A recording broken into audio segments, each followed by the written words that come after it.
Alright, time to check how many views the Undertale Iceberg got, and holy shit! Thank you guys so much for the support on the last video. I didn't expect it to blow up that much with so many new subscribers too. Even though this isn't my usual content, I'm so happy many of you decided to stick around. The support means so much, so thank you. I appreciate it. So, with this being a corrections video, I'm going to have to clarify some things I got wrong in the last video. But, first, I have something a little important to say. I realize I don't make this that apparent on my channel on its own, so I'm non-binary, and go by they-them pronouns. Some of you notice that I actually refer to Mad Dummy, Monster Kid, and Blukey with their right pronouns, and this is honestly the reason. Us MB folk need all the representation we can get. The reason I'm bringing this up is, well, some people assumed I went by he, him in the comments, and I'm not going to blame any of y'all for doing this, as I didn't make it clear at all, but I just wanted you to know. And if you don't like the fact I'm non-binary, you can suck my dick. Anyway, now's time to talk about the previous Iceberg's entries.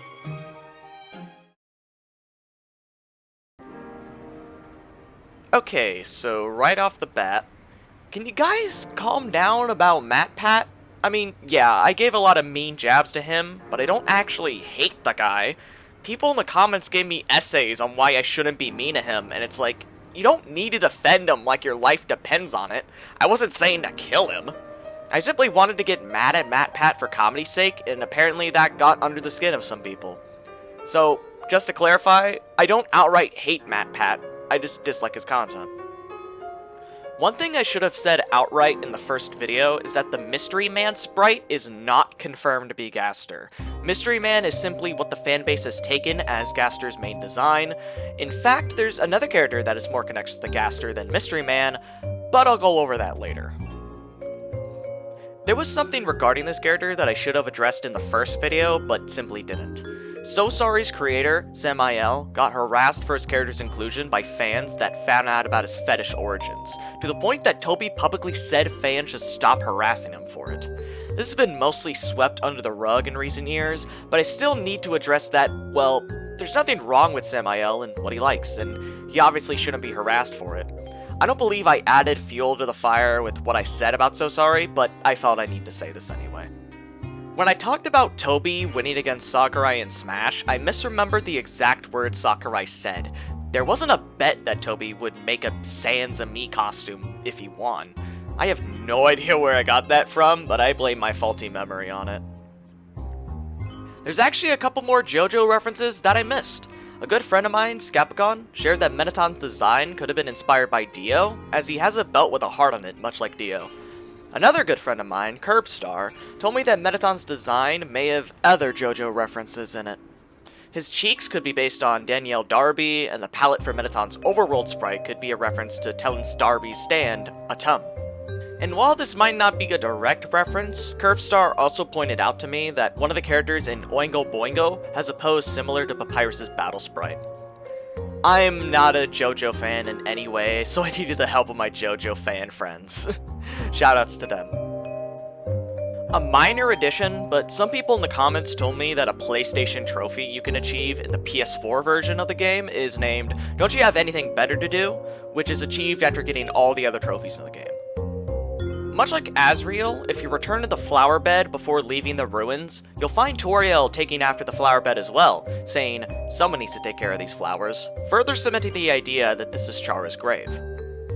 One thing I forgot to say, but some of the sounds that the amalgamates make are also from McDonald's clips.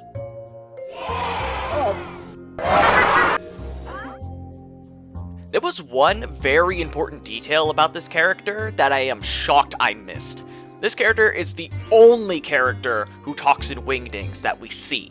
I don't know how I overlooked this and wrote it off, but considering the fact this character actually speaks with Wingdings, there's more evidence pointing towards this being Gaster, as opposed to Mystery Man being Gaster, as most people assume. Now, a lot of people try to tell me, oh, but Sans is a skeleton because skeletons produce blood in the bone marrow. And I mean, a lot of people. Now, let me set this straight. If Sans is a skeleton monster, it would make no sense as to why he would bleed because, well, he's a monster, and monsters in the Undertale world turn to dust when they die. And Papyrus, another skeleton monster, doesn't bleed when he gets decapitated. This means that regardless of if Sans is a skeleton or not, it doesn't make sense as to why he bleeds because monsters in the Undertale world do not bleed.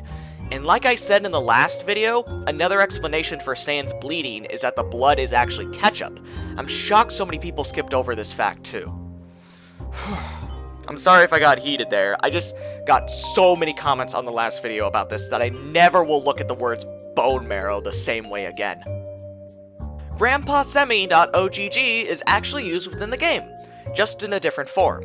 If you offer to feed Temmie Temmie Flakes, then deny her, she'll say, "Can't blame a bark for trying," while the sound effect plays.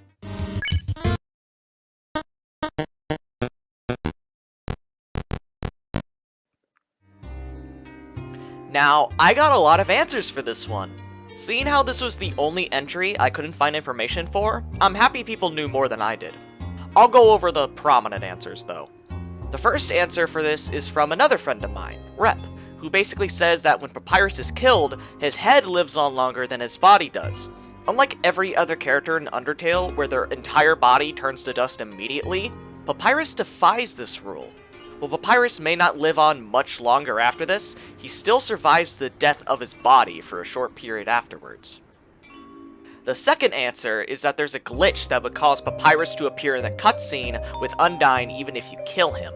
It was a very simple glitch. Move to the right in the bush, then move to the left, and you'll be able to spot Papyrus. Some people interpret this as Papyrus' ghost or proof he somehow survived his death, but this is simply Papyrus' sprite that's still loaded in the cutscene when you're not meant to see it.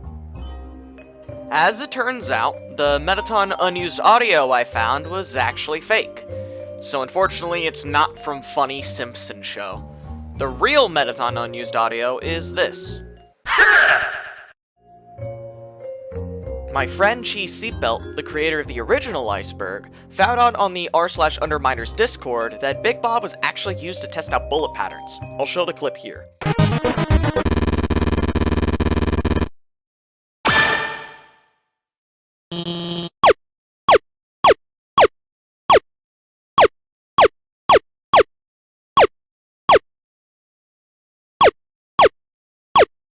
Another thing is that some people try to tell me that Big Bob is a reference to Tetrabit Gaming naming a sprite similar to it Bit Bob, but considering this video was made in 2018, I doubt this reference was intentional, but wow, is that a massive coincidence.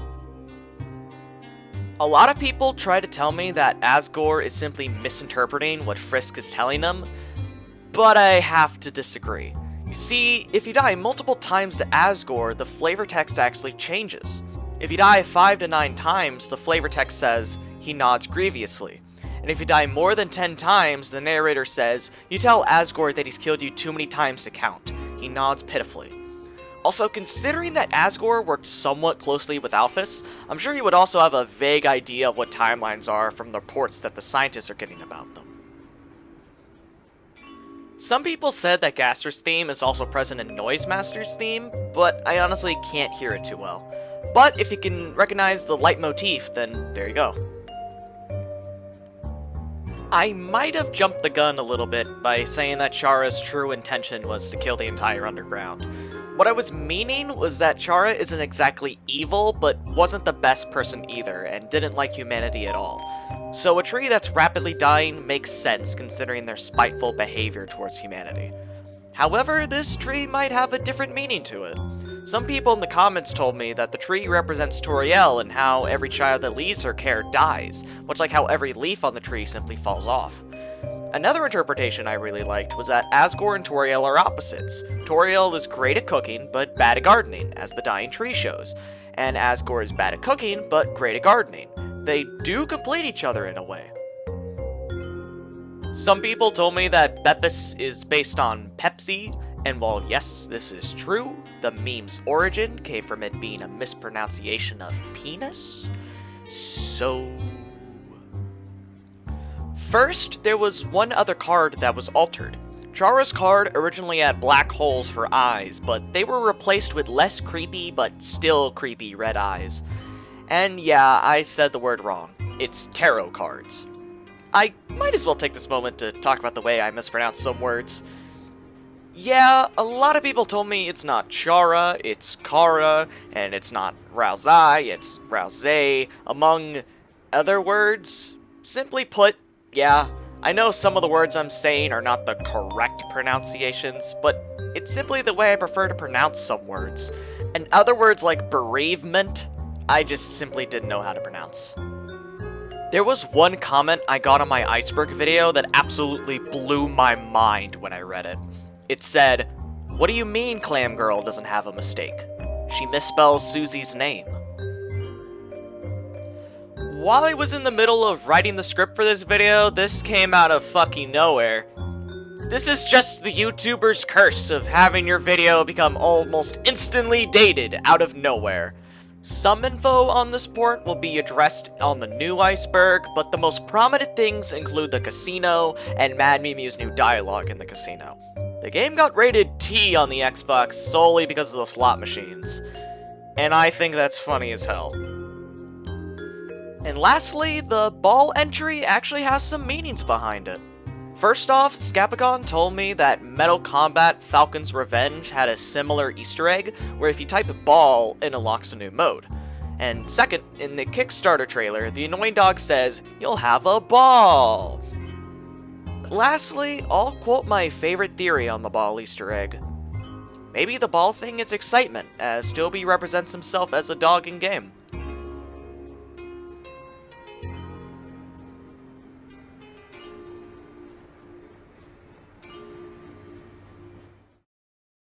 And that was the last of the corrections for last time. That was quite a bit that I forgot, but no video's perfect, right? Now, this was simply a bonus video. Cheese Seatbelt has collaborated with me to make a new Undertale Iceberg. It might be even bigger than the last one. Kill me. That will take quite a while to tackle, so stay tuned. I'm very thankful for all the support in the last video, and I hope you stick around to see the next one. I'll see you guys later.